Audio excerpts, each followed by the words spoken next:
Hello and welcome to Surviving the UK Government Podcast. I'm with Naringa. Hello, everyone. Today we're going to do something different. We're going to actually do a reaction to an interview on another podcast called the Baby Father Podcast. It's about someone who's also had issues with the system, because if you've watched all the other episodes from before, where I'm talking about issues with the system, I want to show now like evidence of other people also having issues with the system. Obviously, when you have issues with the system, it's hard to get interviews of these people because they're too busy also being harassed by the system. So this person apparently has been having issues with the system for the past 5 years. He's a housing association tenant, and I really want you lot to take in what he's been going through, and obviously we're gonna add our own narration to it about what's been going on. So just listen. And this all started around 2019. Prior to 2019, as I said, I'd looked up for my son right from when he was 6 months old, 50-50, and there was no problem at all. But sometime in 2019, I felt the need, and it's probably best I sort of go back a little bit to talk about where I live. This is where I live. I mean, it's not the full picture of where I live, but that's the resident apartment where I live, which is run by the social housing landlord. It's one of the G15, and the G15 basically are the big 15 housing associations in the London area, or in the country. Now, we're housed by the social housing landlords where I live. I've lived there ever since 1995. The houses and the flats are exactly identical. So, for example, where my living room is exactly where the living room of the property above is in the same position. Where my toilet is in the same position where the toilet above is. So, lived there since 95. The tenant in the property above, I will call them Simpleton for now. The tenant in the property above, right, had no problem with the tenant. It's a female with 2 daughters. I had kept it to myself pretty much, really, because, when you're a male and a single male, you have to watch yourself. You don't want someone saying that, you're doing inappropriate things. So it's been purely cordial. It's been hello, hello. That's been it, basically. I've never been into the apartment. They've never been into my apartment at all. And it's the neighbor upstairs? This is the neighbor just right above, in the flat above. I basically decided that, something sparked my attention that made me turn my TV down and actually listen. When you live in a property for quite a long time, we're talking about over 2 decades, you're very familiar with the acoustics and the sound around the area. But on that particular occasion, something made me to turn my TV down to actually pay close attention.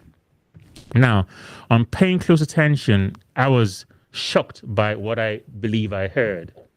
And what I believe I heard made me call the police straight away to report my neighbor above for voyeurism. Now, voyeurism is spying into somebody's flat and watching them in sexual acts. So this person you're saying was spying into your apartment. I believed at that point in time that my neighbor above, the female neighbor in the flat above, was spying into my flat. Okay. And I never hesitated. Straight away, I called the police and I reported her to the police for voyeurism. Imagine that. So you're trying to have a private session with someone in your house, and you're in a position where you think your neighbor's spying on you in above you. That's mad. It is. That's actually mad. I wonder what made him to think that. Yeah, I think he does explain it a bit Criminal more. offense code.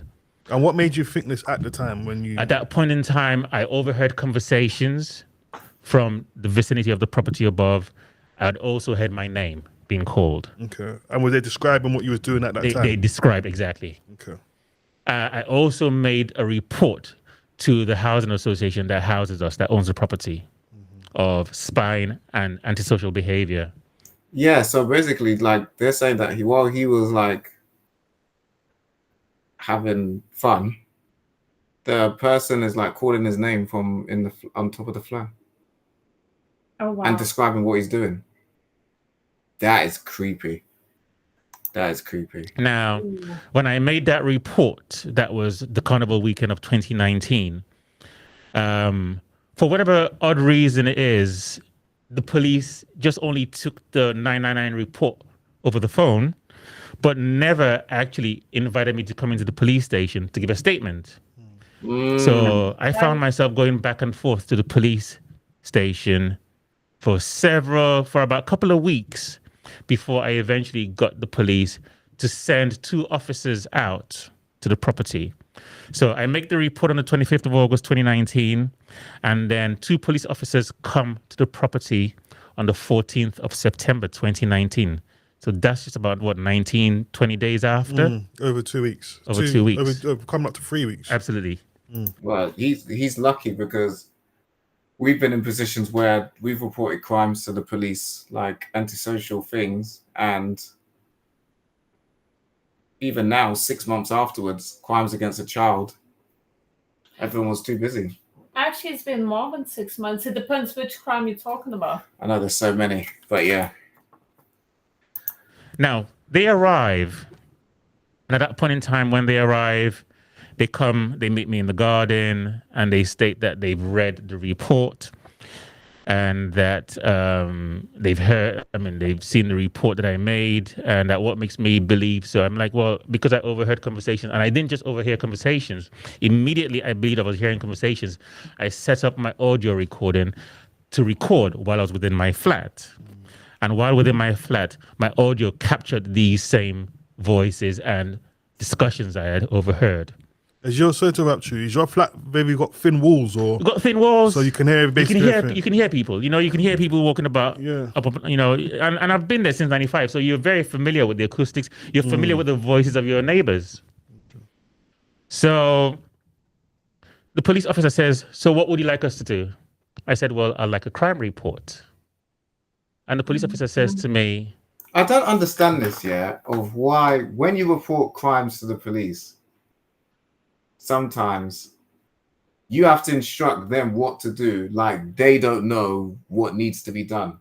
Or maybe they're just testing how much you know Yeah. about the system as well, so how much they can fool you or something like that. Like you don't go, like when your arm's broken, you don't go to the doctors and say, my arm's broken, it's in pain, and they go, so what do you want us to do? Well, clearly you want them to fix it. That's why you're at the hospital, or that's why you've gone to the GP. You don't tell them, well, I want a code 9 procedure. Do you? You don't do that, do you?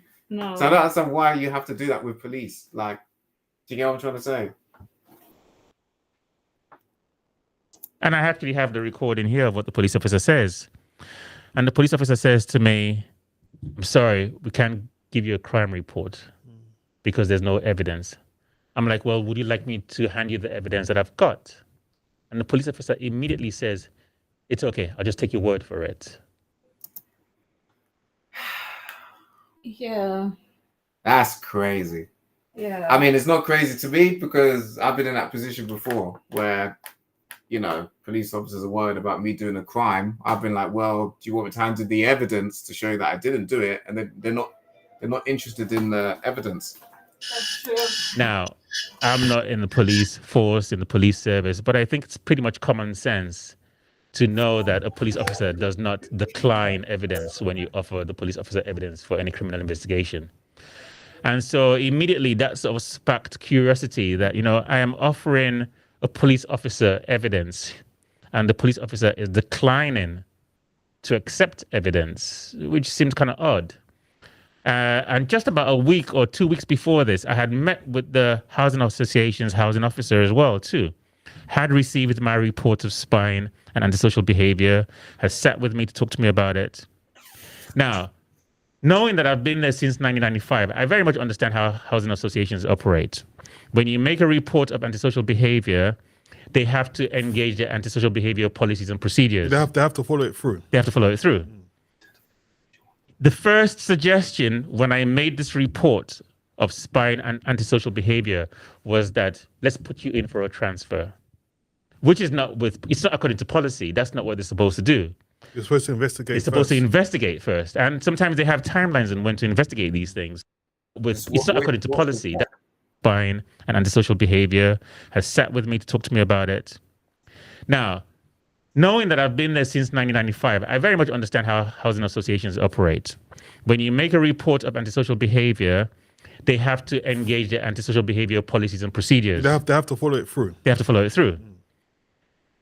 The first suggestion when I made this report of spying and antisocial behavior was that let's put you in for a transfer.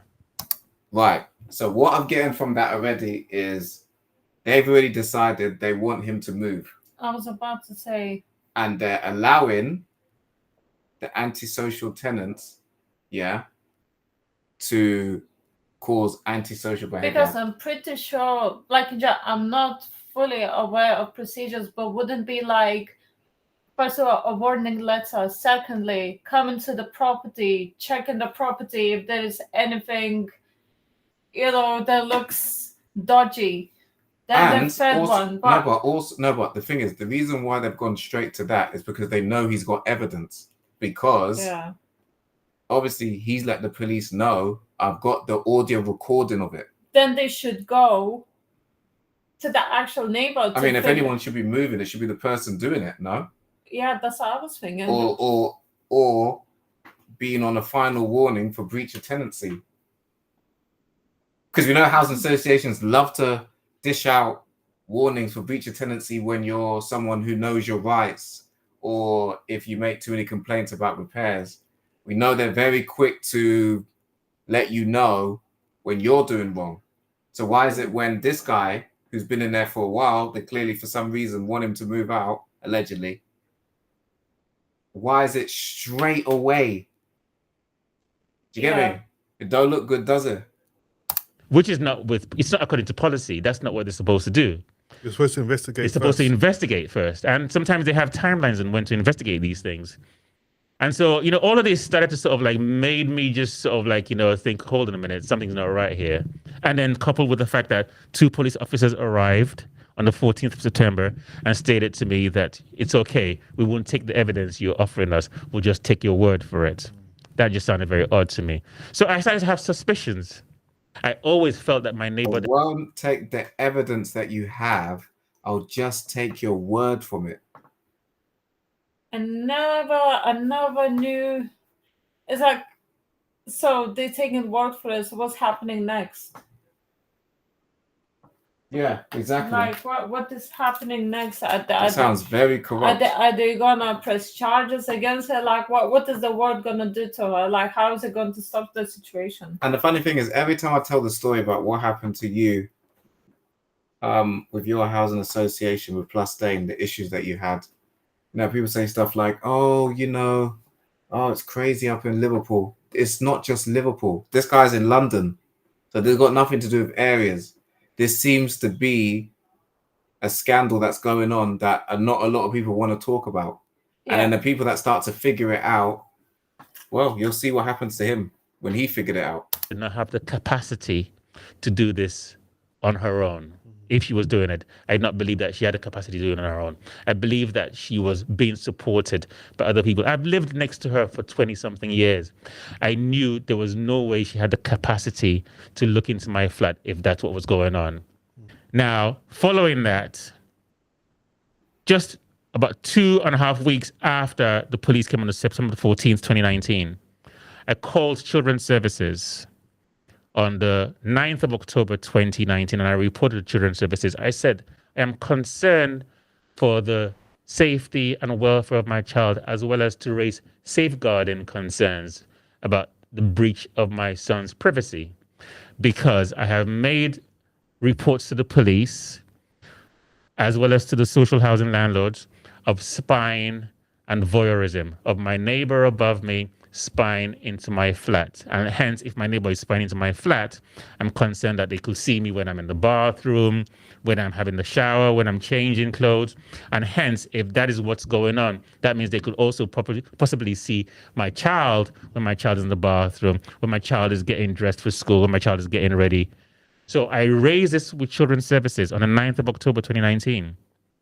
Children's Services says, okay, let me get the police officer's name. Let me get your social housing landlord's email. I gave these. And then I let them do what they need to do. 2 days later on the 11th of October 2019, Children's Services calls me and states, further to your report on the 9th of October, Children's Services are going to be closing the case and will be taking no further action.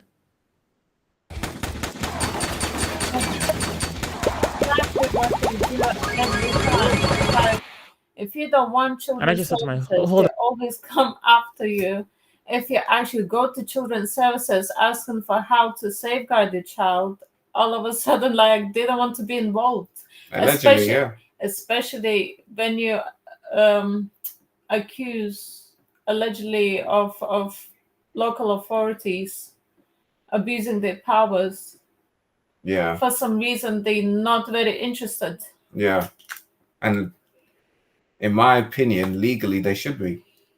Because their job is to safeguard the child regardless. It shouldn't be, oh, we're only safeguarding your child if you do something to them. But if members of local authority do something, then, you know, or police not investigating crimes.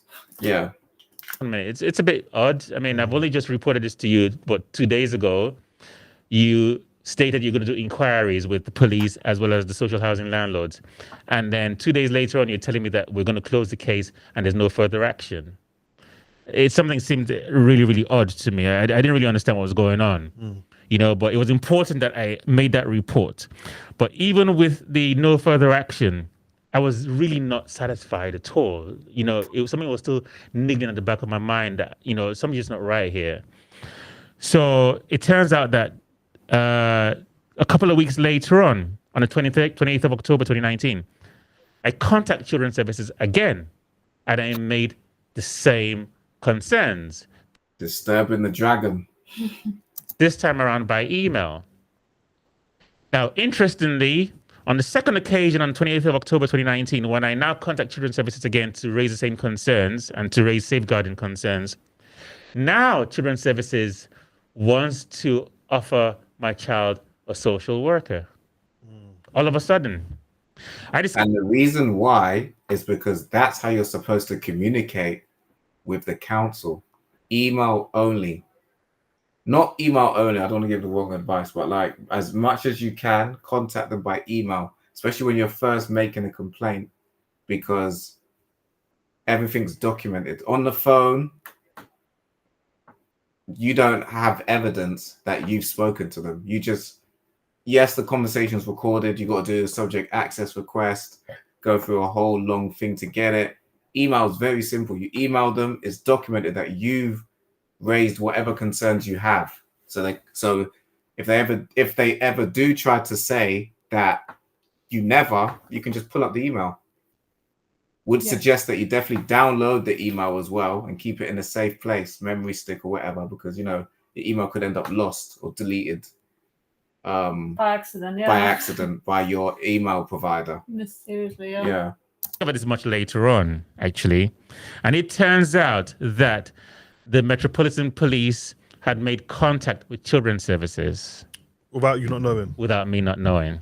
And we go back and forth in dialogue for about 10 minutes, and he eventually ends up dropping the phone on me. He refuses to answer the questions. He says I should go back to my sources at Children's Services that have passed his email to me, and that he's not happy that I've gotten sight of his email. Now, a couple of... So he was speaking to... He found out that police, because the police didn't like that he kept nagging them about what's going on, they went and spoke to social services behind his back. Yeah, that's what they do. Yeah, that's what I'm saying. Yeah, that's what they do. Yeah, they misled me and reported me to Children's Services without even giving me any warning for no reason. Yeah, or sometimes they just make malicious referrals. Yes, allegedly. Twice. Yeah. Do you know what I mean? So, yeah.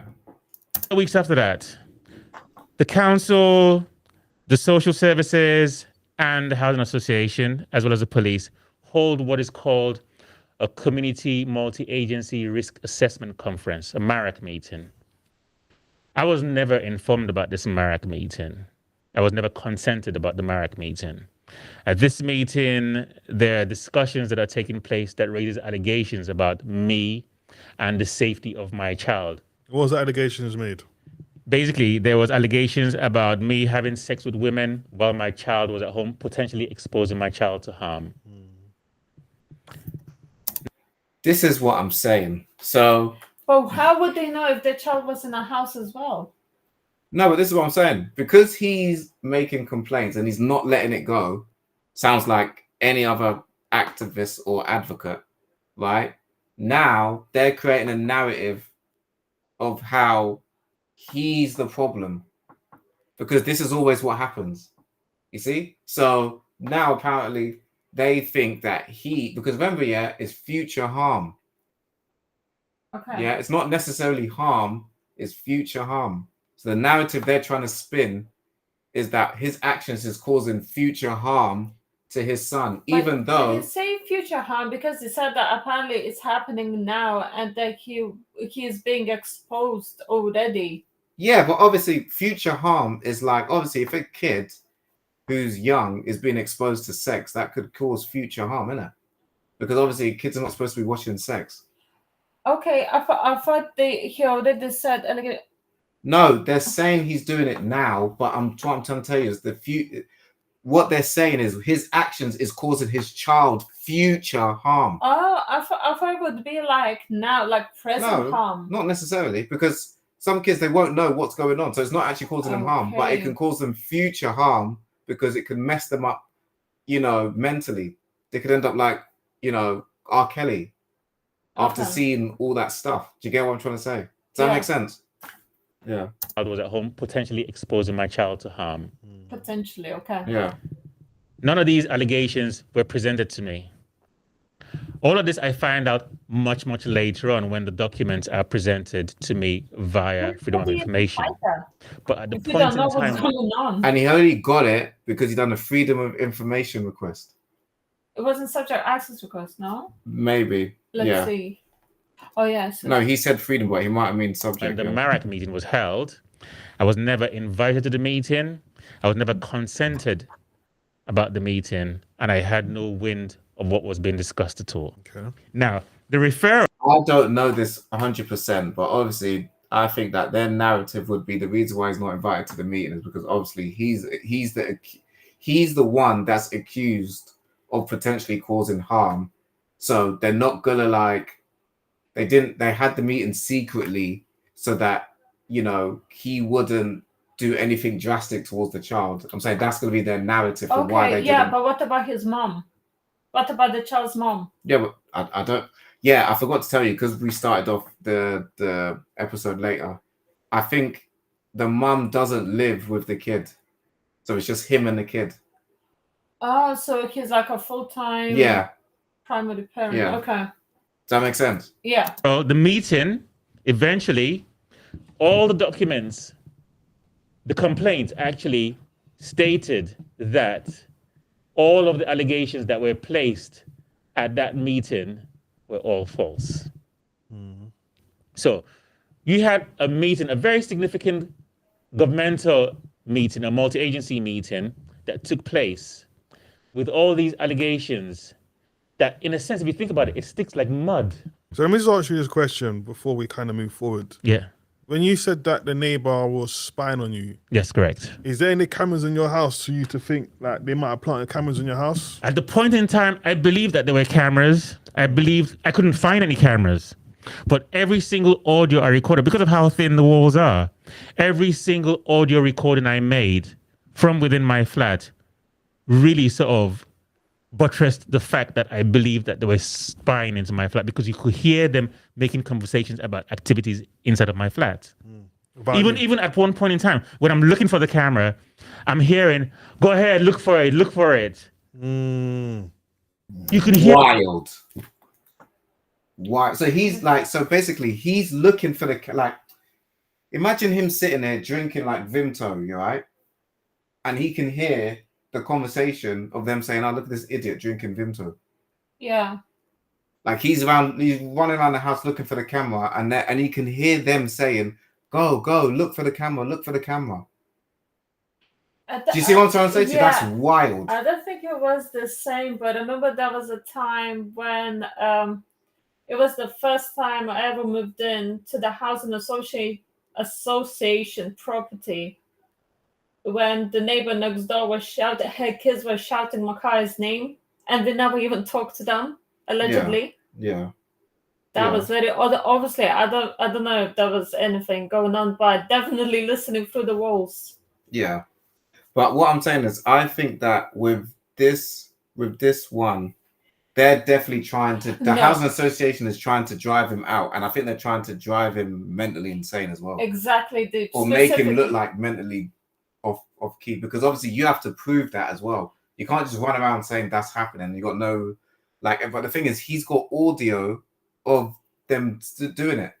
Yeah, because his situation is not something obvious. It's not someone coming, kicking his door in or trying to break his window. It's just like to make it paranoid. Yeah, that's our life.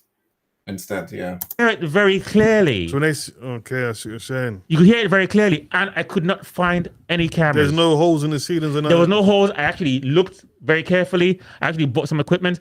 On hindsight, I remember coming back one day because I read some stories, and I don't really know if this is a factual thing, but I read some stories in one of these papers that basically there was someone who was convicted for spying into his neighbor's flat downstairs by drilling holes through the ceiling.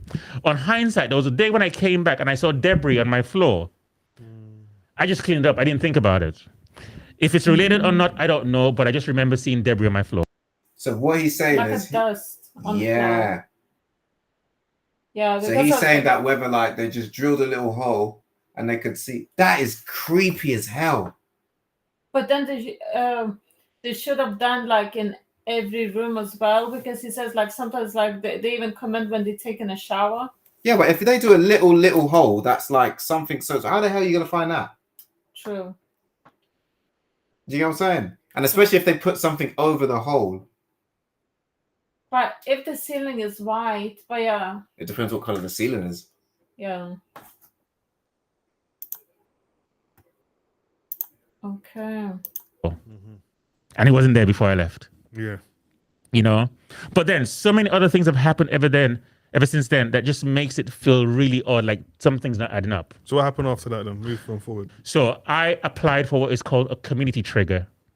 A community trigger is when you've applied to three different agencies. Sorry, let me say that again.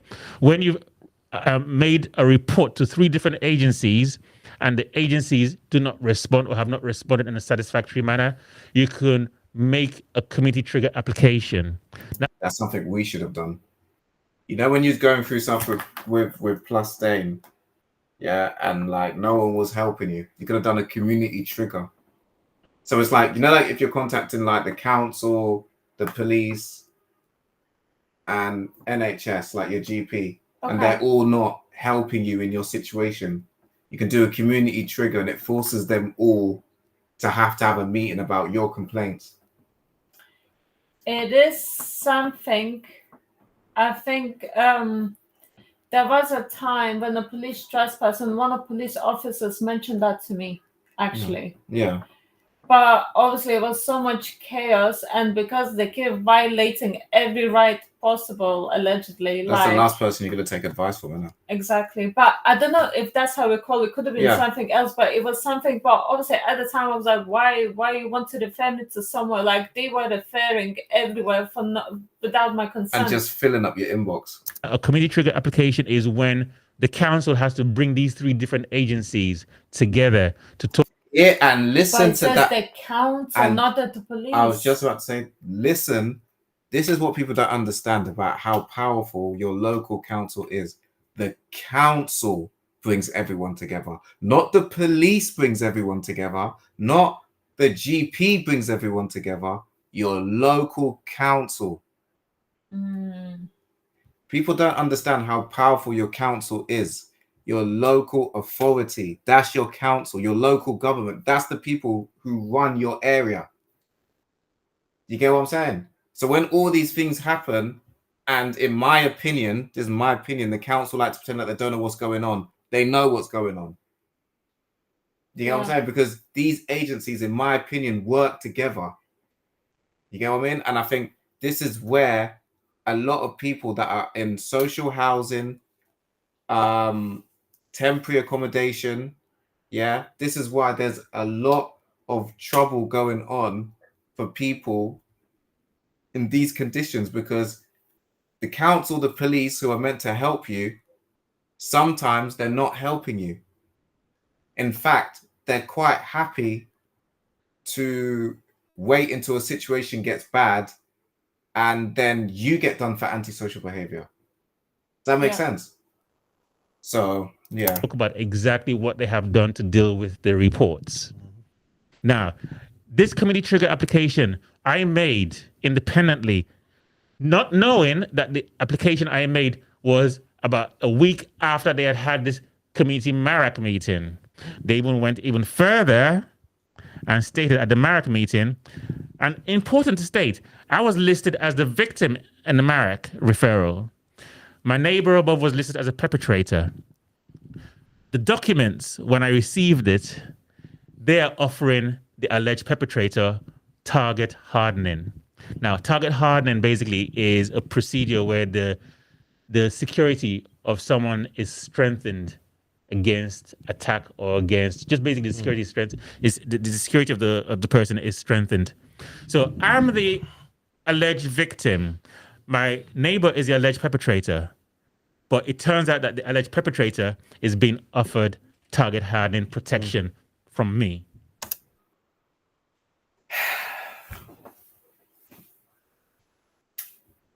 You're speechless, isn't it? Yeah. So he's making the complaint. He's the victim allegedly. And the perpetrator is given target hardening, which means that everyone is now working to protect the person he's complaining about. So basically, if she calls the police or whatever it is now, she's going to be highlighted as a target hardening. Like, oh yeah, like we priority, need to. Imagine. Especially if he calls police on her, or she decides to call police on him. Yeah. Like is And that's literally, I don't know whether like the people that was causing you antisocial behavior was on that, but that's literally what was happening to you. Literally on the spot. Literally on the spot. Whoever you was getting harassed by, they were getting better treatment than you was. Allegedly. I would call the police. They would take like 2 hours, if not longer, to come. When they would call police on me, I would notice police arriving within 10 minutes, less than 10 minutes. Yeah. Maybe. And they always, and the people that were making the false allegations, they always knew what to say to make it an emergency response. It's almost like they were prepped. Yeah. Does that make sense? Like even now, but you're even now, right? There's someone that's been harassing you, and you've already been given a warning not to knock their door, but they're allowed to throw rubbish over your door allegedly. Leave notes on my window. Leave rubbish on your window. Yeah. And even when you've offered to make statements, the police don't have the time to get back to you to make the statement, but they have time to come and raid your house. Yeah. Over false allegations.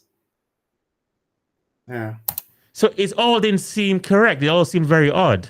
I'm extremely stressed because I'm getting no response, no joy from the Housing Association, no joy from the Metropolitan Police, no joy from Children's Services. So lockdown happens, we're now locked indoors, and I'm still experiencing these things. So as soon as lockdown happens, I put this sign on the building.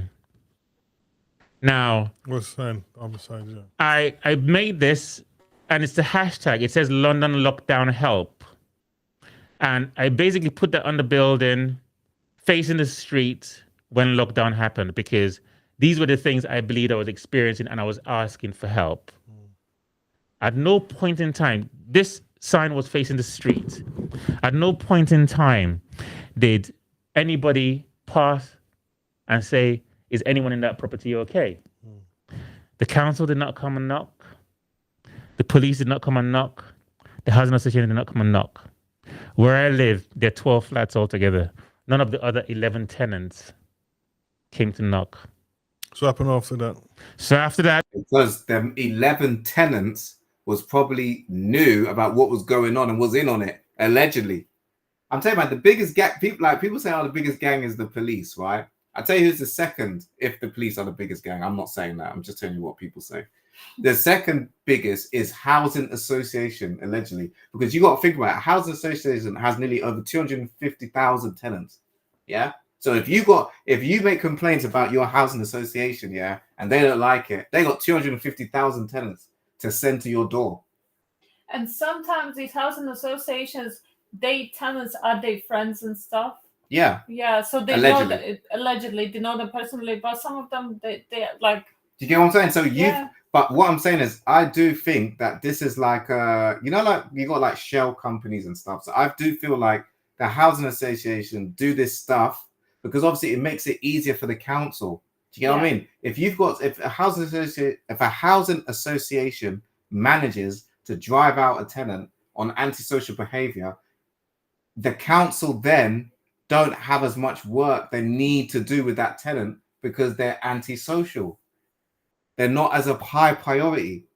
Because it's Does that make sense? No, it does, because it's interesting how all over the news that they're saying that antisocial behavior increased. I wonder why. Why there's so many allegations of antisocial behavior this year? Because, and the reason for that is because, in my opinion, number one, people are being instructed to do antisocial behavior. That's my opinion, right? And then when the victims are reporting the antisocial behavior, the police are not acting how they're supposed to, and not just the police, the council, because the council like to keep telling people to go to the police, but the council, in my opinion, have a duty, to sort out antisocial behavior as well. It's not just the police. The council have a duty as well, but they like to just keep pushing it to the police. And then when the police don't do their job properly, allegedly, then they go, oh, well, we're just going off the reports. That's why they don't want you to go to them directly. They want you to go to the police. So then the police can mess it up, allegedly, and then they go, oh, well, our hands are tied. We're just going off the reports. Yeah. Do you get what I'm saying? Yeah. Because from what I know with the Harassment Act and stuff like that, the council have a duty to stop antisocial behavior going on towards you. The council do. And especially this man, he has a child as well. It's a statutory duty. Yeah. That's just my opinion, though, isn't it? What do I know? Lockdown happened. I kept on emailing back and forth with the housing. And even what you just said, like you just said as well, he's with a child. So then all the Children's Act comes into all that. Child's welfare, all of that. Yeah, it's not only about him anymore. It's about the child and the age child as well. But what I'm saying is, because he's making complaints, they're spinning it like, oh, yeah, well, you're the danger to your child. It's gaslighting. It happens a lot, allegedly. Which, by the way, is a form of abuse. Like when social services like to double check that you're not being abused. Yeah. Gaslighting is actually a form of abuse. So it's funny that if so let's say he was ever caught gaslighting a woman, he would get in trouble for that. Of course. But your local council allegedly is okay when they write back to your complaint full of gaslighting material. And I think the fact that he actually tried to avoid the woman and is still doing it, he said he purposely tried to avoid the woman because he knows how corrupt the system is and how he can be portrayed that he's talking to the woman and they're still doing it. He also said, that he's sure that it's the woman doesn't have the capacity to be doing all this and that she's being instructed to do this. That's what he said. Yeah, he did. Association to say, are you going to interview the tenant? He kept on giving me excuse back and forth. So eventually I got a bit frustrated. So in November 2020, I wrote directly to the tenant above. And I said, I have been experiencing noise of a disturbing and distressing nature from your property. So can you please cease and desist? Otherwise, I am willing to take you to court for environmental noise nuisance. I always ensure that I sent a copy as well, too, to the Housing Association. There was no response from my neighbor. There was no response from the Housing Association. Nothing happened. Then we go into 2021. I'm still experiencing the same thing. So I actually go knock on my neighbor's door in January 2021. property. Yeah. And I state to her, I'm experiencing noise disturbance and noise nuisance from your property. She opens You see? And the fact that he finally went to the door, that's what they've been waiting for. That's what they've been waiting for. The reaction. It's either they now, because he's a man, they're going to make false accusations against him, or they will be like, oh, it's still for tap, so No. you know, the doesn't door. matter. She's like, she doesn't know what I'm talking about. I'm like, okay, well, I'm only just coming to ask politely because, you know, I have been experiencing this for a while. And, you know, I also believe that, you know, you might have someone from the council who's probably here assisting you. And then You should have never said that. Now, for everyone that's watched the previous episodes, I've been talking about how allegedly your local council, is trying to make people homeless. Yeah.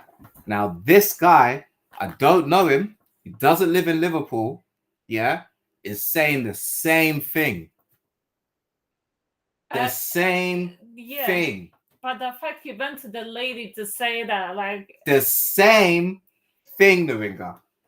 Yeah, he must have been frustrated by now to even say that, like, confront her. Yeah, but what I'm saying is, no, I understand he's what you're saying that the council is helping him. So why are two people who don't know each other, just walking through life, coming out with the same friggin' answer? How does that work? He went to the police, they didn't help. He went to child services, they didn't help. And he's come up with the same thing that I've been saying. Yeah? That allegedly, something's going on here. You get what I'm saying? He didn't say housing association, he said council. Right. As well. Right. But what I'm saying as well is the housing association work with the council. I know you know, I'm just that work with the council. You get what I'm saying? And she just goes off. off. Remember, when I say work with, because I don't want to get in trouble for misinformation, council help when you're homeless or whatever. They're the one who place you with the housing association, right? Yeah. Well, obviously you bid, right? But you know, if you're not, you have to be in a certain position to be able to bid, and that's the decision of the council. Of course, yeah. To be able to bid. Do you get what I'm trying to say? You know, shouts. She's like, go get someone to come check my property. She says, go get someone to come check my property. Even that confidence, the woman's confidence, go and get someone. It's like when we used to get antisocial behavior or crimes happen against us, and they're actually smiling and telling us, go call the police. Stuff like that. Yeah. How is it happening to him as well? Way too confident. Way too confident. Way too confident, as if you know you're protected. Yeah. Like you've been instructed to do that, and you know that there's no consequence coming. Yeah. Yeah. So that's why on the news, every time you keep hearing about, oh yeah, you know, we want to make antisocial behavior policies stronger. Yeah, because there's not enough houses. Yeah. And instead of you build more houses, you're driving people out. Allegedly. Because otherwise it doesn't make sense. Otherwise, why every time when someone's going homeless, it's like they have to go through some gladiator war trial to get a suitable home. He said he's been doing this since 2019. The story now that he's saying, he's now in 2021. Okay. When he finally knocked the door, it was 2 years later. So he's been going through this for 2 years. Yeah. And it's not even about, See what I'm saying? Yeah, building new homes.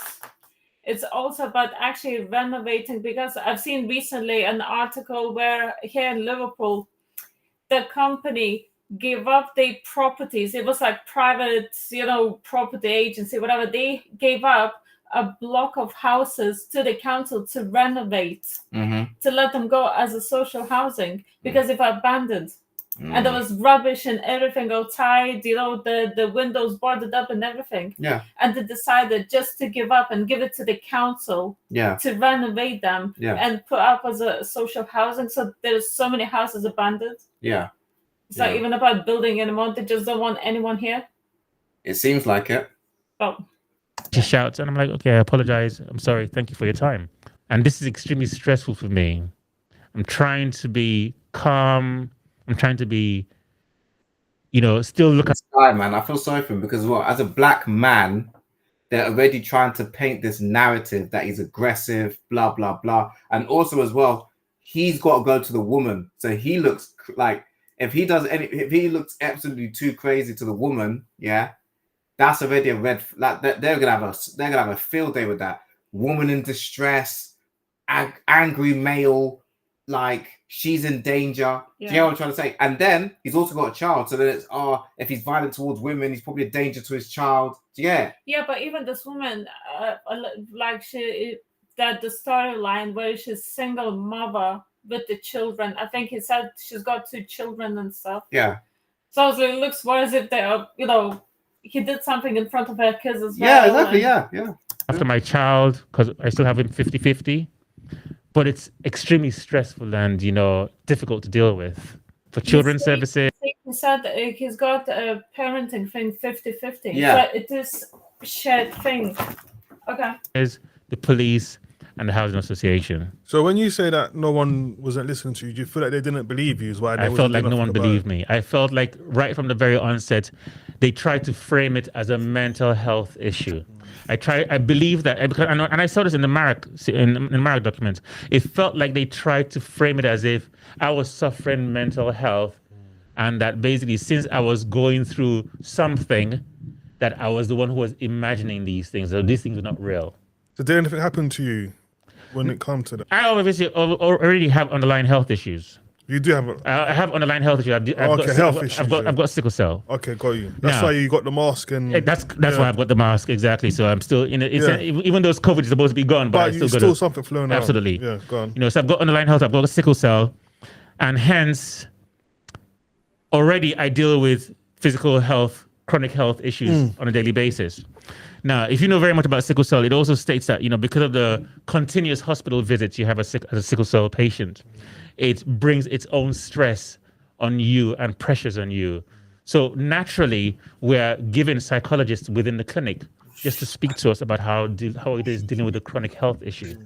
That the letters I had sent, she took those letters and reported those letters to the police, claiming that I had sent malicious communications. Now, this was sent to the police. I found out later on the report was made on 20th of December 2020. So basically, this guy's got sickle cell as well. This man. Yeah. So he's ill. Yeah. So he's ill. He's got all this stress going on. Yeah. But because he's got sickle cell and it brings stress, he's already I think he has appointments with psychologists. Okay. Psychologists, I think he said. So you already know where this is going down now. Yeah. Especially with the NHS ones, yeah. Why? So you got the council failing him, allegedly. The police failing him, yeah. Council. And now, that's what I said. I said the council failing housing him. Police, association. housing association. So the only other tombstone on the list is the NHS. Yeah. So now they've had a meeting about him, and they're saying now that they think that because of all the stress that's going on, the stuff he's complaining about is all in his head. Are you saying that NHS report is out? That's what you're saying. Hold on. I don't know who said it. Let's see. On a daily basis. Now, if you know very much about sickle cell, it also states that, because of the continuous hospital visits you have as a sickle cell patient, it brings its own stress on you and pressures on you. So naturally, we're given psychologists within the clinic just to speak to us about how it is dealing with the chronic health issue. That the letters I had sent, she took those letters and reported those letters to the police, claiming that I had sent malicious communications. Now, this was sent to the police. It's a psychologist that he spoke to. She's sending the letters to the police. Yeah. I found out later on the report was made on 20th of December 2021. In February 2022, I'm in my car park. I had just parked my car. Next thing, about 6-7 police officers come. They come into the car park. They state that they want to speak to me and that they arrested me for allegations of sending out malicious communications. No, I think it's Right. the letters he sent to the neighbor saying can you stop doing what you're doing? Oh yeah, I got Malicious communication. Yeah. Okay. What malicious communications? Because I know the letters I sent and there was nothing malicious in it. It was me presenting something and giving somebody the opportunity to respond to it. And in February 2022, the police says to me, "We're arresting you on allegations of sending out malicious communications." Obviously, I protested. I was like, "I didn't send out malicious communications." Isn't it funny, yeah? Isn't it funny, yeah? Everyone who has issues with their local council, yeah, somehow, some way gets arrested. It seems to be a theme here. Even malicious communications. How can you send someone malicious communications? So then it's No, like malicious communication. So like it can be, again, this is my opinion. Is like, let's say like you say, "Stop knocking my door, you ugly cow." Yeah. Okay. That could be malicious communications because obviously Malicious. What malicious? Yeah. Okay. Sorry, I couldn't understand. But it's not just letters, it can be anything. So you inboxing someone. Listen, you ugly cow, don't do. Because malicious communications are fine was something like a public post and defamation and stuff. No. It's like you're offensive. Yeah. Yeah. But anyway, they arrest me. They put me in handcuffs. They take me to the police station. And then what I'm saying is, it's funny how everyone that's got issues with the council, especially like when I say issues, I mean someone who knows their rights, they know the procedures, they know that the council in their area allegedly is not following procedure. They always end up arrested at least once. Yeah. Over something, over a charge that probably wasn't even true. Also, it seems to be a regular. Do you know the joke thing is, every time I hear about an activist story, I just wait into the part of somehow how they got arrested. Even when the guy that we know, I can't remember his name, and I feel bad for it. But even the guy who's had the baby and allegedly the NHS didn't do what they're supposed to do, and the baby was died. Called Adora story. Yeah, and the baby ended up passing. Yeah, even him, he got arrested because he was crying and shouting in the hospital. Allegedly, so they got arrested for that. After the baby passed away. Yeah. Oh wow. So. And then they tried to do him for coercive control as well. Oh, like his wife. Yeah, because apparently they noticed that her phone is in his hand, and he was like, "Yeah, but she gave me the phone, so how is it coercive control?" And then after all that. And then he started putting pressure on them about, they didn't follow procedures about how his baby got unalived. Yeah. Social services then tried to take him to court to take away the rest of his children. So this is what I'm saying. The system that is supposed to be designed to help the public, it doesn't seem to be helping the public. It seems to be being used as a weapon against the public. Like, even with me and you, I literally noticed that local authorities are just taking it in turns to allegedly violate our human rights. So it's a 2 weeks of the police, then after that, 2 weeks of local council, then 2 weeks of NHS, and then back on repeat. It's like that's literally how your inbox looks. Yeah, because when you challenge one authority, then someone else come through to, Yeah.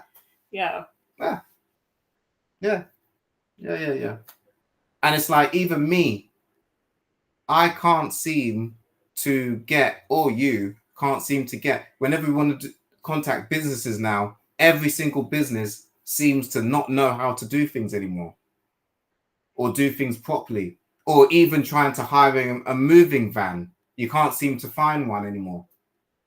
Or collect your Amazon parcel. Yeah, like, but again, people would sit there and think, oh, but what's that got to do with the council? Well, what department regulates businesses in the UK? Trading standards. What is trading standards? It's a department from your local council. So that's, in case you think, oh, I've just answered you. I'm not saying they're doing it. I'm saying it's just funny how behaviors are happening. Yeah. You get what I mean? Right. Yeah. At the police station, I have a sickle cell crisis. So far, we've seen, so just to recap, we've seen how it's the same story where the police are being informed about crimes. They either not interested or they don't think that there's enough evidence. That seems to be a blueprint. Then social services have come in. They're not happy. He keeps bothering them. So now a false allegation has come through, or a concern that's against him. That's the usual blueprint with the council when you contact them. And then, housing association, they're doing to little to nothing. They're the ones continuing the harassment, allegedly, the tenant, and being allowed to do because they're all managed by the same landlord as well, by the same housing association. Yes.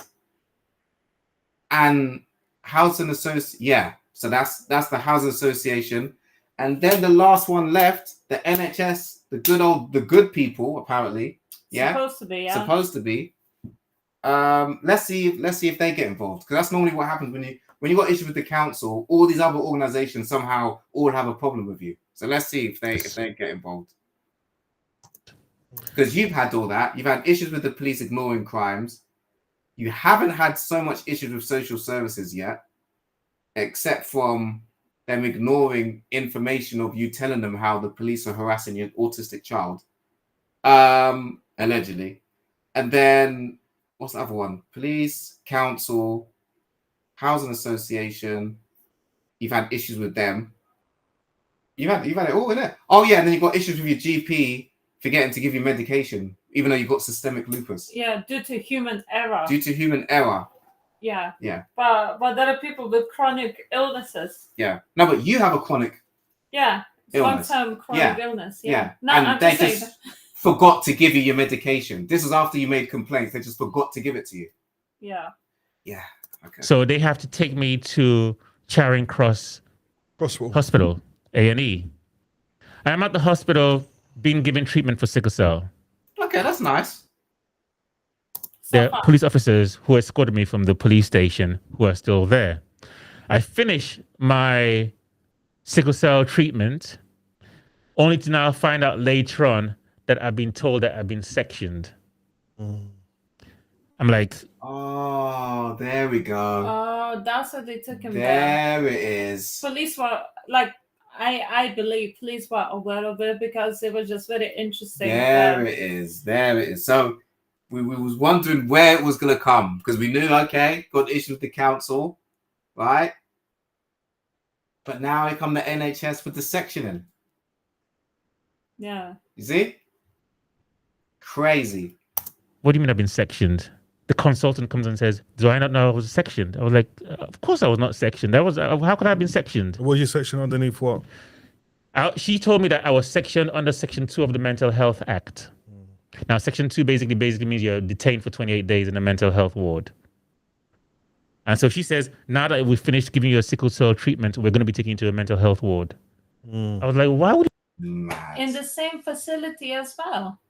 No, they're going to take him to somewhere else. Okay, because they said to the ward, not to another hospital or another center. They said to the mental health ward. To a mental health ward. She says, well, you were sectioned. I was like, sectioned you? I was like, when was I sectioned? She was like, I was sectioned while I was at the police station. I was like, I was not sectioned. I was not assessed by anybody at all. And there's no way I could have been sectioned. She was like, well, the paperwork from what they've provided is saying that I was sectioned. And so I'm going to be taken to a mental health ward. I obviously protested and stated that there was no reason for me to be sectioned. And why should I be put in a mental health ward? But clearly, with the police officers still there, they took me from the A&E and they took me and locked me in a mental health ward. For 28 days? For 28 days. Well, it was for 28 days. And where's the child? Like, they always, they care for your child, blah, blah, but they clearly didn't care then. What's going to happen to the kid? No, but he must have had some. It's not the point, though. No, I know. It's just so much stuff going on. Yeah. Yeah. Supposed to be for 28 days. You know what he said? He wasn't assessed by anyone. He's supposed to be assessed. Yeah. And guess what? Guess who's supposed to assess him? Not the police. No. A psychiatrist. No. Mad. It is. Is under Section 2. Section 2 basically says they're going to lock you away for 28 days. How long was you there for? I was there for 21 days because my family demanded that they release me. Okay. My family obviously knew and they demanded that I be released because there was nothing wrong with me. So two things I'm going to ask you. Yes. Where was your child staying at this time when they... At that point in time, my child was with my mom. I'm sorry, with his mom. Okay. Interestingly, what was so painful about that period was I missed my son's birthday. On the morning, They sectioned him during his son's birthday. I wonder how do they know when is his kid's birthday as well? Exactly. Because social services would know that. Or the council, yeah, or social housing, everyone would know. Yeah. Well, I don't know how police would know, but the council part. No, the police would know, because if he is bringing the police, and he's obviously saying, listen, my child's in here. Oh, what's your child's name? Date of birth, blah blah blah. True. Now, this is not facts. This is just my opinion. I think the council orchestrated all of that. That's my opinion. And it's funny how they released him after his family started demanding them to release him, because obviously they also check how much support you have around, and how vulnerable you are. I was just about to say that. Now, imagine if he was a person who was ostrated from his family, didn't talk to no one. Yeah, how the hell is he getting out? If there's no one to advocate for him, right? And you got to be careful, because under the Mental Health Act, I don't think people can advocate for you unless you have like a it must what be is it? specific No. section. You know the thing that I want you to do for me. Oh, power of attorney. Yeah. Okay. Yeah, because as well with him, he's an adult man. Yeah. It's different with the children, because parents are still got like rights to the child. When you're an adult, it's like, you make your own decisions and no one can help you. Right. So basically, if you try to advocate for me and I get sectioned, they're going to tell you it's none of your business. Exactly, because we're not related or anything. Yeah. Morning when they actually arrested me, I was just planning his birthday outing with his friends. And I was locked away and I missed his birthday. I'd never missed his birthday ever since he was born. I missed his birthday and that thing stays with me till today. That's deep, man. It stays with me till today. And when you was in there for 21 days, what kind of things was they making you do in there? They just pumping with these pills? No, I mean, they didn't give me no pills, because even the nurses observed me and says, you don't look like someone who should be in here. But even that, they're saying something like, oh, you don't look like you should be in here. He doesn't realize it's a slap in the face. I was about to say it's like rubbing in his face. Rubbing in the soul. You shouldn't be here, but you're here. Yeah. And keep talking. You might end up back here again. Yeah. Do you get it? Yeah. It's a way to shut someone up. It's like a scared tactic. Yeah. It's like, no, you shouldn't be here, but here you go. Here you go. Trust me, I saw people who actually were suffering adverse mental health. I saw bloodied fights while I was in there. I saw people who had to be sedated. I carry this along with me. Now, and you seeing stuff like that as someone who's not got a mental health issue, that can make you have a mental health issue. Yeah. PTSD and stuff. Do you understand what I'm saying? Yeah. No, but even worse than that, because you're seeing all of that and you know that you're not even supposed to be in there. His anxiety must have gone through the roof. True. You get what I'm saying? True. If you remember that film Inception, and in Inception, he has what they call a totem, which is that thing that Leonardo DiCaprio spins just to make sure that he's back to reality. I carry this with me because I picked this up this was at the mental health ward. This is a patient that I got to know while I was in there. He's a Chinese guy, and he wrote his name there in Chinese scribblings. And I carry this with me just as a reminder of my experience of having been sectioned in that mental health hospital, to know that it really happened. Because so far, it feels like I've been gaslighted so far with my experience with every single agency. And there's the key word again. Gaslighting.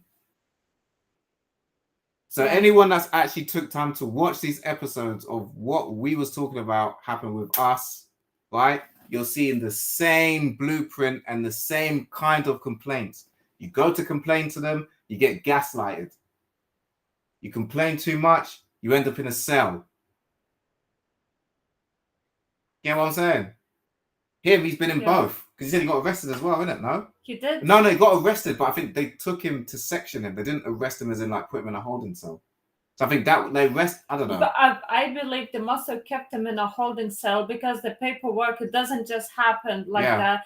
While he was there arrested, he probably was thinking he's about to get released, and they got him in a car, oh no, he suddenly got ill. That's why he got to the hospital. Yeah, because you know with sickle cell as well, if you get too much stress, you can crash out. Yeah, of course. Do you get what I'm saying? Yeah, it's like a causing flare. Yeah.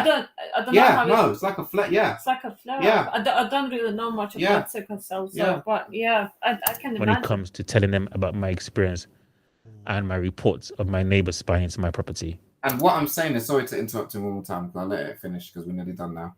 But this is where housing association is so dangerous, yeah? Because they've got access to your records, your medical records, yeah, if they need to, yeah, your child's medical records, the whole information on why you became homeless, yeah, that's all in there. So they've got a Bible of how you tick. They know how vulnerable you are. Yeah. And if they're supposed to do, like, they're supposed to safeguard you even more when you're vulnerable as well. They got like responsibility, and they don't violate it. Yeah. And then, like I said, they've got other tenants, not just other tenants that they've got to deal with you if they don't like you. Yeah. They've also got their contractors to deal with you. Yeah. Right. So you got a repair in the house, right? Contractor comes in, ends up doing worse job than what was actually wrong with it. Yeah. You got to deal with that as well. And they have to keep coming back. Yeah. Oh, go to the local ombudsman, they say. Yeah. So you got to deal with that for nearly a year before it gets sorted. While keeping your mental health in check, because otherwise. And obviously, the vulnerabilities of the other tenants that are instructed to act on their behalf. Yeah. And allegedly. And it allegedly allows them to get a story to let them get away with what they've done. Like with this woman, she's a single woman with 2 children. Like it looks, there's some male coming and confronting her or sending letters or something. They're like, I'm a woman. Yeah. I'm being harassed by someone. Yeah. So they know what they can get away with. It's like when Plusdane Housing Association didn't like the fact that you put a note saying whatever the note said on it. I can't remember word for word, right? But it was letting people know to stop slamming the door, right? So the woman that magically came by herself, because she was apparently after the Plusdane staff asked you to take down the note and you told them no, within 48 hours, a Plusdane tenant came and ripped the note off the wall. Yes. Right? To the point where they actually caused damage to the to the wall. To the wall. To the brickwork. To the brickwork, right? Yeah. And then I'm saying allegedly because I don't know if I still got the video somewhere, so I'm just saying allegedly for the sake of it, right? And then on top of it, this woman who's got schizophrenia, apparently, allegedly, and bipolar, made a statement that I damaged her window, and they used that statement to get me into trouble. Even the rails there, that they hang on to when we weren't even anywhere near there. Yeah, no, I know. That one was just insane as well. That's and what it weren't even near her windows as well. No. But what I'm saying is, obviously, they knew allegedly that I was your advocate and I was your carer. They knew that. Whether they want to pretend I didn't know, whether they want to pretend that they didn't know I was your advocate, whatever, right? But they knew I was your carer because we made them aware of that. Yeah. Right? And I know they knew that because when they did the filed documents to get me banned from the street, in the documents, it wasn't in there that I was your carer. No. Which it should have been. Yeah. It should have been because obviously that would make the whole thing collapse. Yeah. So obviously it'd be discrimination, wouldn't it? Yeah. You banning a carer. Yeah. I do. Yeah. And that's how we got the thing set aside because it was illegal in the first place. Mad. But obviously courts, is it called judiciary system? Yeah. They took a while because they were supposed to look into it before because it was like kind of emergency. Yeah. But they took 3 months to look at the case. Yeah. And then while that was happening, a whole bunch of crimes was happening that he was reporting. Yeah. I just feel like I've not been believed. It feels like they have tried to frame it as a mental health issue. Now, also with someone who's suffering with sickle cell, I have never ever been in a mental health ward. My entire life, I'd never been in a mental health ward. And then all of a sudden, I'm now being locked away in a mental health ward at my age, where I had no reason to be locked in.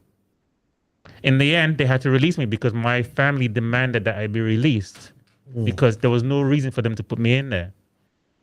So let me ask you this then.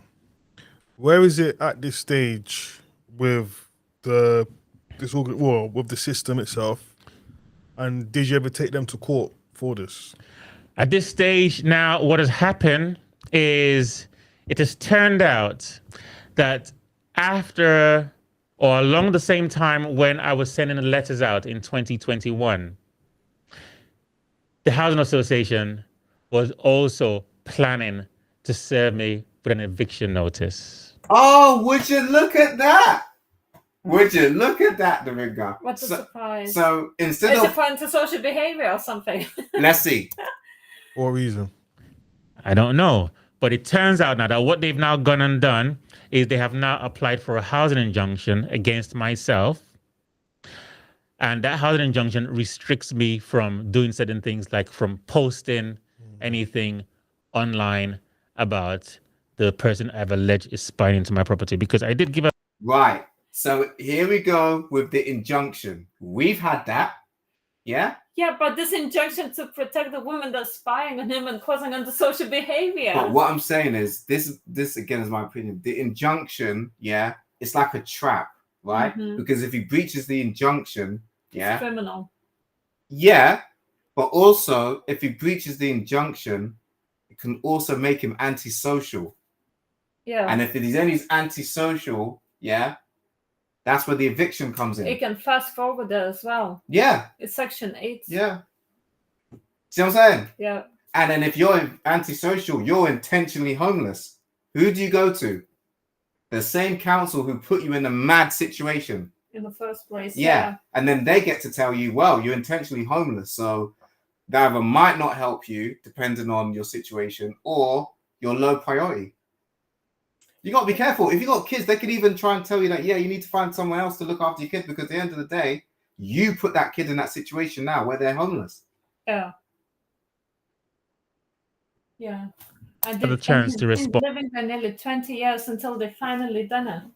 What? When they start causing this chaos. Yeah, but it's probably because they wanted him to move. Yeah. Because he's been living there since 1995. Yeah. Yeah. And so she never responded. So I posted the whole story online. Now, so that housing injunction against myself now restricts me from posting anything online about that neighbor. But furthermore, when they bring a housing injunction against you, they submit all the evidence they have. Now, that is given to you, the defendant, to have a look through, obviously, as well as your lawyers. I've looked through it.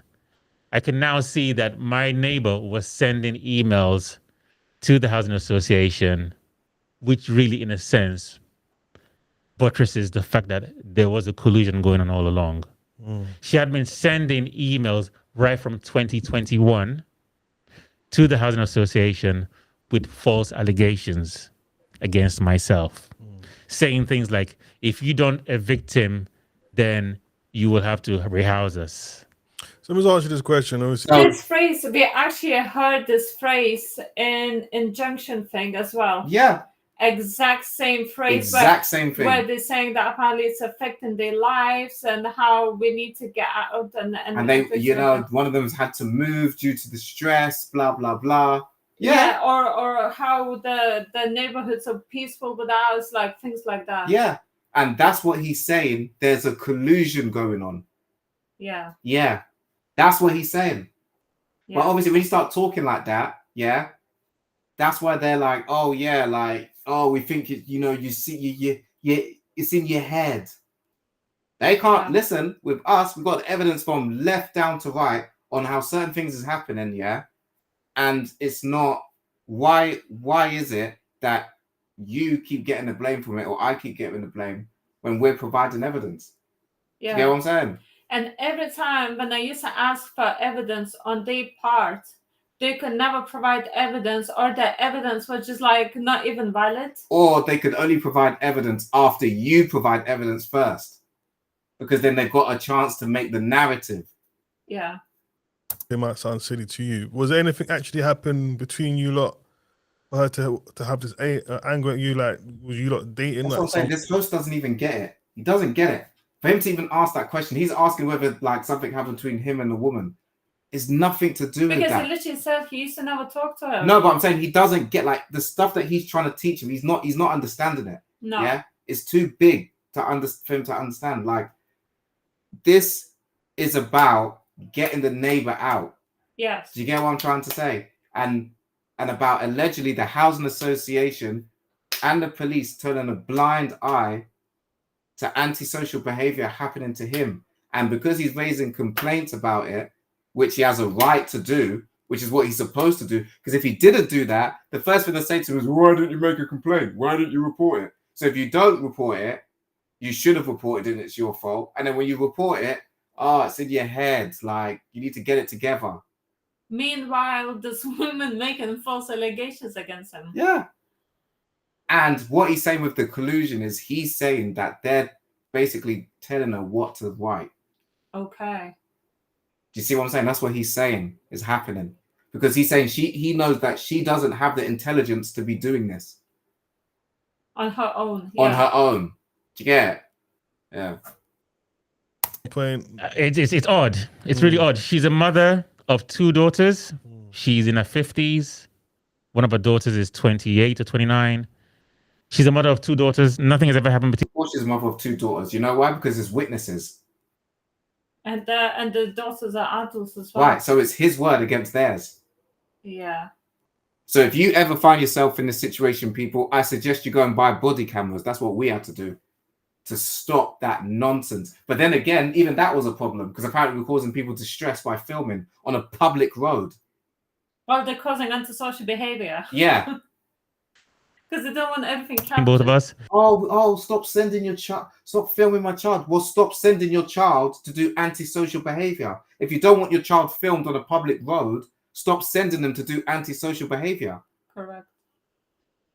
But interestingly, she has actually made allegations directly in my presence, which I captured on video, that I raped her. So I don't know what's going on. Sorry, what? I haven't got a clue what's happening. She's now making allegations that he raped her. The mother? Yeah. Wow. Okay. That, yeah. Yeah. They want him gone, mate. That's a serious charge, you know. It is. And I think it has a long time limit to be even reported to the police when it comes to rape allegations. Yeah, police are going to have fun using that against him, aren't they? Yeah. That makes you a dangerous tenant, don't it? Yeah. That's a good reason to evict someone, isn't it? Yeah. It's crazy what can happen when you don't want to move. How your luck just changes. Isn't it? It's crazy how unlucky you can be, yeah, when the housing association or the council decide that they want you to move. It's crazy how unlucky you can be. Since you've been making complaints. Yeah. Because he started making complaints in 2018 and he allegedly done something to her in 2021 all of a sudden. Yeah. Like it just... After he made complaints. So he's making complaints about her and then he raped her.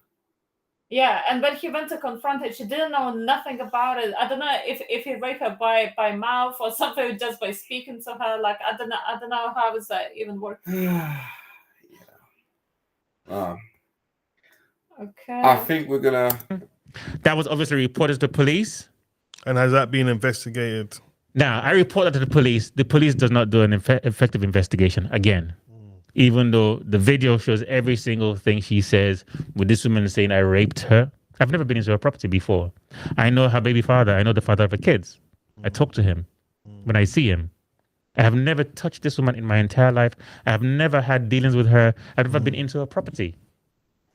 I never invited her to yours either. Never invited her to my property at all. This is a woman, when I moved there, she was already there with children. She was already there with her baby father. I was there with my partner. So There were never any dealings at all whatsoever. There has never been any dealings with her at all whatsoever. Now, when she's coming up with this allegations of me raping her, I'm still baffled. And interestingly, that's captured on video. So I guess when the time comes, we shall play that at the court. And she'll have to atone for that and say what exactly is, when, where, and how I raped her. So if she's saying this, did she ever go to the police to tell them about this allegation that she tried to make against you, or did you just told the police? I just told the police. I took the video and police did nothing about it. They charged her with a public order offense, but a public order offense is different from allegations of rape. They're two different things. So again, what the police did, they gave the woman allegedly a lesser charge for what she'd done. I wonder why. Yeah. So it's like when you catch the people or the protected people doing antisocial behavior, obviously to clean it up, you can't just let them completely walk free. I mean, that would look crazy, right? So it's like when you was in the property and a guy broke his way into your house and then he got done for breach of the peace. Instead of criminal damage or assault. Or assault, yeah. But it's called burglary.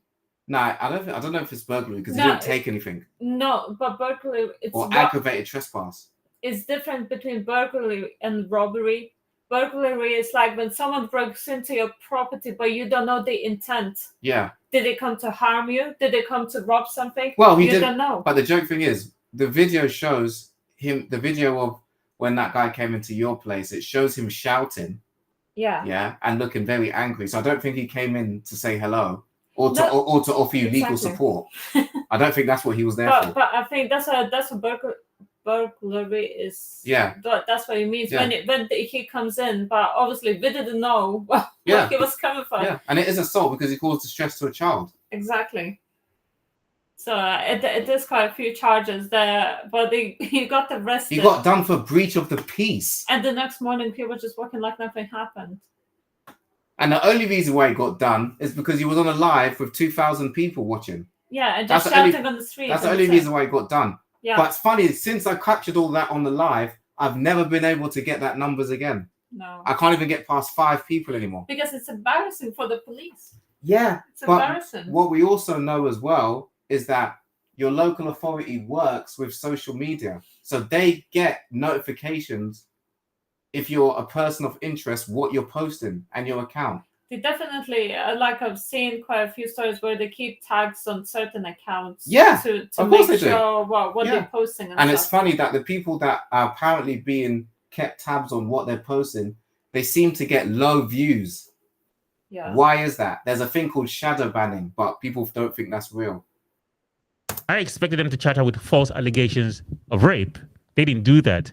They charged her with a public order offense, which she was eventually convicted for. But they didn't charge her with false allegations of rape. And even still, I would expect them to investigate it. If someone makes an allegation of rape, this is why a lot of people are taking, looking at the system and saying it's a bit of a joke now, even when it comes to rape allegations. Because if someone makes rape allegations, hopefully it should be investigated. And then at the same time, if you now have women who are making false rape allegations, it's making a mockery of the system as well. Because real survivors, you see what I'm trying to say? Yeah. So I don't know. I cannot tell you what's going on. But as it stands right now, there's a court case. And I'm still awaiting the trial. And when I say court case, a civil case in terms of the housing injunction that's been brought against me. And will you be taking them to court for sending you into the mental health place? There is still a complaint, which is outstanding at the moment now.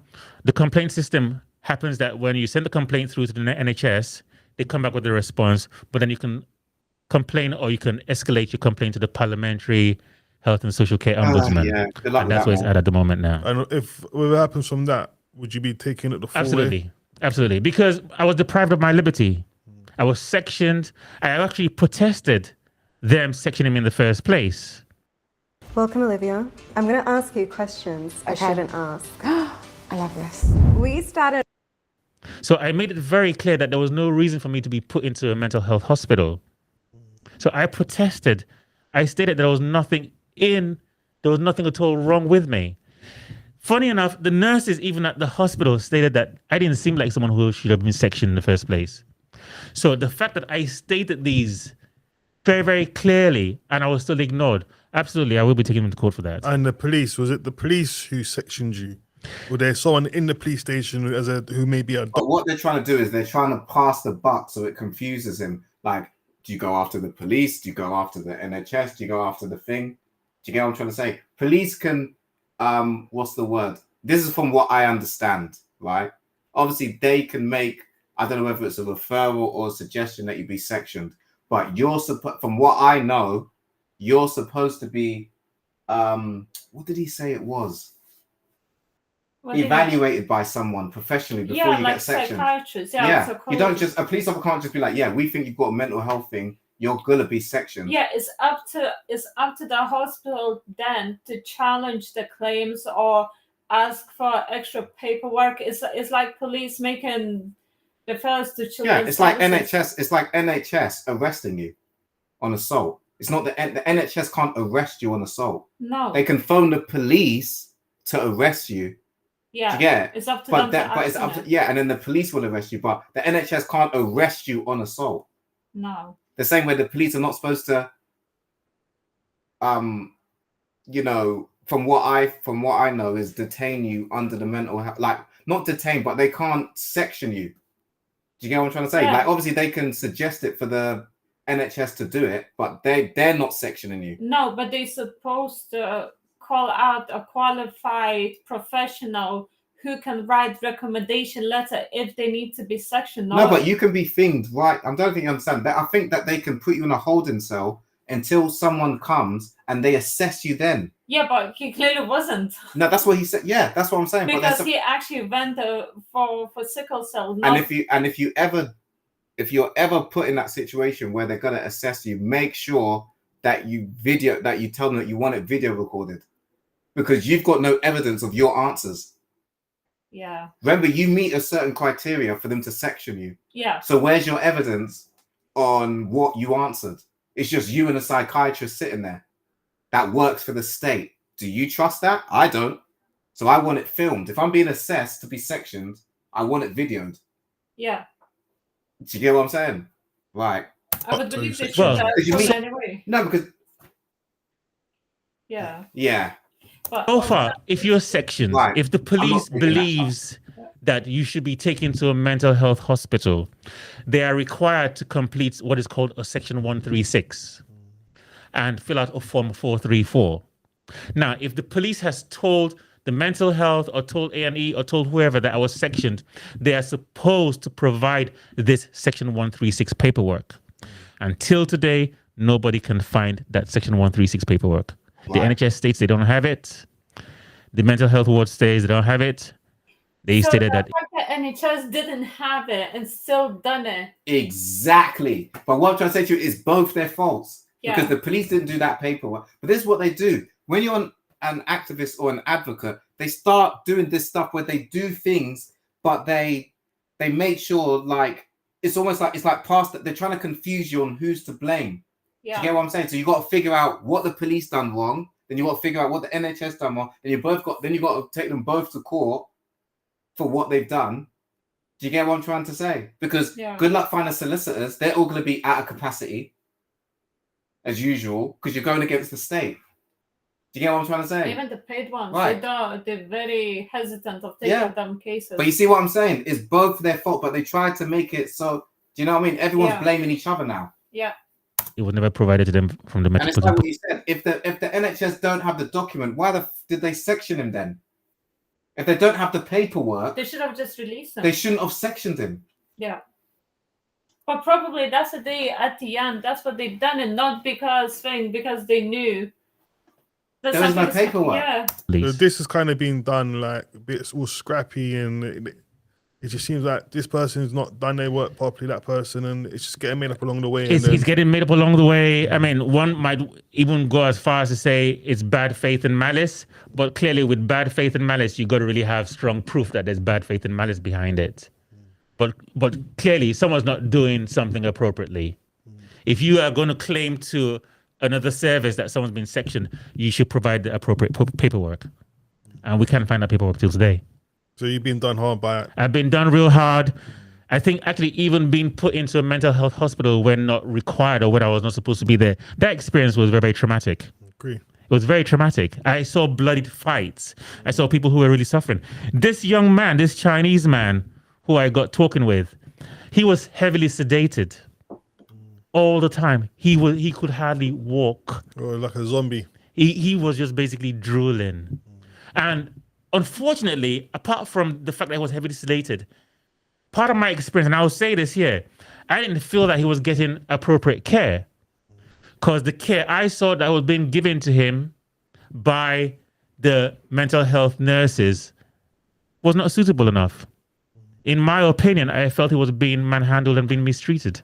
All right, listen, time is up. Thank you so much. I I'm going to appreciate your say time. thank you for coming on. I know obviously it's been a bit of a different show today. Cool. So listen. So yeah, that's why I wanted to do this episode today. Something different, just so that you know it's not just two advocates complaining like, oh, life's hard, blah, blah, blah. You've seen it for yourself now. This is someone else that's tried to go through the correct channels of the system. And from what I can see, hopefully you can see it as well, they were failed by the system. Multiple times and different entities as well. Yeah. Well, supposed to be different entities. And then the more you complain, it's like the more you seem to be getting punished. Yeah. So, but we've got a lot more stories for you for the next episodes. Naringa is an advocate. Police turned up and allegedly illegally entered the property with a ram. Battering ram into her home. And then after they illegally entered her home, allegedly, she was then assaulted by 2 police officers. So that's all on body camera and footage. And then if that's not enough, they then made allegedly a malicious referral to children's services. So yeah, there's a lot more episodes coming out about how the system is, being used against. I hope you enjoyed this episode. Anything else you want to say? No, just to keep up with our episodes and keep watching. Okay. Yeah. If you do need any UK legal support, issues with your council, complaints, and issues with the NHS, the email is everydayinjusticeinfo@aol.com. I think that's it. Make sure you share this episode with people that you know, and try and stay safe in this corrupt system.